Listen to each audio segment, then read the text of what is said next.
Hey,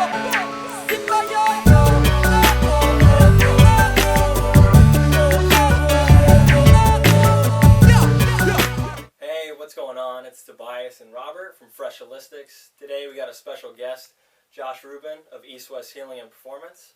We're going to talk a little bit about nutrition, specifically the details or the harmful effects of polyunsaturated fats. So Josh, can you tell us a little bit about the basics of what polyunsaturated fats are and what they're commonly found in? Well, having the word basic and polyunsaturated fat in the same sentence is an oxymoron. It's almost impossible to get basic when we talk about unsaturated fats. But PUFAs stands for polyunsaturated fatty acids. PUFAs are typically found in a lot of above-ground vegetables in small amounts, more than below-ground vegetables. Nuts and seeds, vegetable oils, nuts and seed oils, peanut butters, canola oil, safflower oil, flax oil, all those different things. And it's also found in fatty fishes. Now, most people, most doctors, Dr. Oz, most Western medicine claim that unsaturated fats are actually non-inflammatory, or they're anti-inflammatory. They actually can help reduce inflammation. Well, if you look at unsaturated fats, well, if we look at our society, we have to think about and say, well, instead of trying to take something that's going to actually reduce inflammation, let's eliminate everything in our life that's causing pro-oxidation, or it's causing inflammation. That'd make more sense, if you ask me, instead of taking a supplement. And at the same time, most people are putting these things in their mouth without even investigating what these things really do. And I think we're just perpetuating illness by doing this. We have to really understand what we're putting in our body.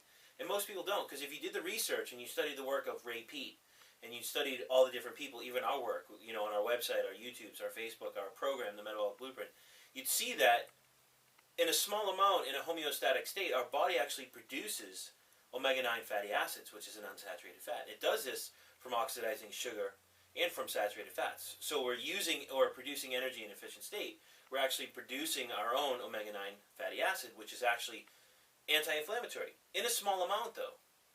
The one problem with taking omega-6 and 3 fatty acids, or eating all these oils and eating all these vegetables, etc., is you actually, I'll simplify it as best as I can, to make the omega-9 fatty acids, you need certain enzymes to make them. When you take omega-6 and 3 fatty acids, or essential fatty acids, which they're not really essential because you produce omega-9. So how could these omega-6 and 3 actually be essential? We produce our own essential fatty acids. When you take all these oils or supplements, you actually take away the enzymes that you need to produce omega-9 fatty acids. So you actually stop your body's own production of your anti-inflammatory unsaturated fats that we normally produce, are actually doing your body more harm. At the same time, if you look at unsaturated fats, yes, in a small amount they're anti-inflammatory. But in excess, they're actually pro-inflammatory. And that's the thing that people are not getting, because everyone's promoting eat salmon, take take omega-3s, take omega-6s, essential fatty acids, etc., etc. The problem is, in excess, especially the state that most people are in, they're hypometabolic, they're hypothyroid, their body temperature is 96, their pulses are 40 to 50 beats per minute. It's actually going to do more harm and push you further into the hypometabolic hibernation state that you're actually in. So from my standpoint, studying the research, looking at unsaturated fats in foods, in the physiology in the body, I don't agree that they're actually anti-inflammatory. I actually agree that what our society is doing is it's actually causing more inflammation from using these fats, which goes against almost everything you read. But for me, it's the success I get with myself and my clients by trying to increase the ratio of saturated to unsaturated fat, and trying to decrease the amount of unsaturated fats that people are taking in, because they oxidize. They, of course, do 1,000,001 things in the body, but for me, they're just not beneficial, if that sums it up in a... Yeah. So Josh, do these polyunsaturated fats have an effect on the thyroid as well, and other dangerous effects? Yeah, you can't eliminate... inflammatory? Yeah, you can't eliminate them completely from your diet, because they're everywhere. Yeah. But our goal is, of course, looking at the right types of digestible carbs, the right types of proteins, and the right types of fats. We're trying to increase the saturated to unsaturated fat ratio. Okay. An example is we like tropical fruits that are ripe, because tropical fruits, like a coconut, they grow in a hot climate. And they have a higher saturated to unsaturated fat ratio among having sucrose in them, which is super beneficial for energy production and cell metabolism. So right there, we're increasing the saturated to unsaturated fat ratio. We're eliminating above ground vegetables. We're eliminating nuts and seeds and all these different oils and fatty fishes. Yeah. So we're trying to increase that ratio. That doesn't mean you want to just eat coconut oil all day, but we're trying to increase that ratio because saturated fats are actually anti-inflammatory. I mean, our cells, even in an embryo state, they actually have more saturated fat in them. The problem is when we get inflamed, and we're eating all these, unsaturated fats, these polyunsaturated fats, our cells kind of swell.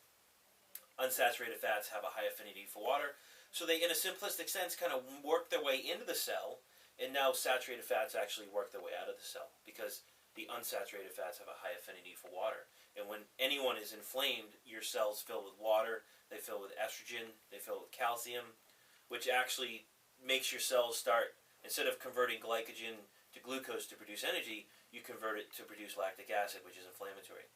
So, I mean, there's a million and one things. I could sit here for 8 hours and talk to you about it, but from a hormonal standpoint, if we simplify it as best as we can, if you look at a saturated fat, hot temperature, it's liquid, cold temperature, it's hard.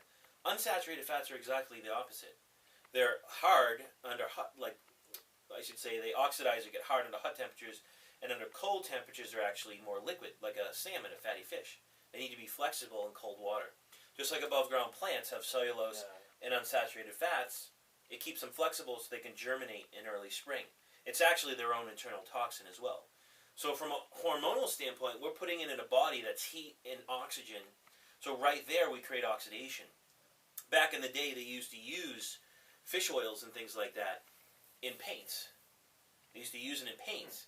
The problem was, once you open the paint jar and it was exposed to the air, if you closed it back up, it was almost impossible to open.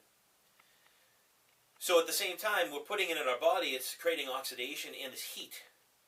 So when we eat it, one thing that it does in the digestive system is it actually blocks proteolytic enzymes, which is part of your immune system. But the very thing you're eating, like edamame, these nuts and seeds and oils, the very food you're eating is actually blocking the proteolytic enzymes in your small intestine from breaking it down. This is why most people see a lot of above-ground vegetables in their stool, or nuts and seeds in their stool, when they have GI issues, because you can't digest them because of the cellulose and the unsaturated fats. From a hormonal perspective, it's huge. Unsaturated fats almost have the exact same reaction in the body as does estrogen. Wow. Now, everyone needs estrogen. It's not that it's a bad hormone. It's finding the balance between progesterone and estrogen. Yeah. That's the important thing. But most men and women have issues detoxifying estrogen. They could have low progesterone. It's rare that you see an excess of estrogen and a low progesterone, or an excess of estrogen. It's usually you have the inability to detoxify it. So they have the same action. You increase your amount of unsaturated fats, you're increasing the amount of estrogen. That can waste B6, it can create hypoglycemia, it downregulates T4 to T3 conversion, increases aromatase enzyme, which increases estrogen production. It's just endless.